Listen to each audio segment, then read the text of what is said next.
C'est la fin de la coalition ce soir ou peut-être demain? Je ne sais pas. En tout cas, moi ce que je pense, c'est que Itamar Ben-Gvir, s'il n'y a pas de réponse forte par rapport à ces 100 requêtes, il doit démissionner pour la simple et bonne raison qu'il va perdre sa popularité.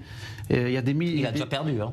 S'il reste, parce qu'on va dire finalement il a croché à un poste et finalement il a promis des choses aux électeurs. Il ne peut pas rester dans un gouvernement qui finalement ne répond plus aux attentes des gens qui ont voté. Donc il sera obligé de faire un choix. Mais c'est un échec total, David. C'est un échec total. Non, ça sera pour lui. 60 personnes oui, ça sera qui sont déjà si Ben-Gvir morts depuis le début de cette année. C'est le double, presque le triple de ce qui a été l'année d'avant. Je suis en train de dire justement que si Ben-Gvir reste par rapport à ce qu'il a promis aux électeurs, d'apporter la sécurité et de vaincre le terrorisme avec les mains de fer, il doit démissionner. Il doit démissionner. Donc vous dites ce soir, vous appelez ce soir Ben-Gvir à démissionner? Il a dit lui-même, il a répondu au Likoud. Non, il a répondu au Likoud, à vous de me renvoyer. Oui, si pour vous ça c'est un gouvernement de droite, renvoyez-moi. Alors que moi je pense que si ça continue comme ça, il doit démissionner. Déjà dans les sondages, il va perdre sa popularité. Il est fort bas. Hein, mais c'est pas à cause de lui, c'est à cause des décisions que prend Benjamin Netanyahu. Il faut dire que c'est le ministre. Bon, c'est un terroriste, mais pourtant, c'est un ministre.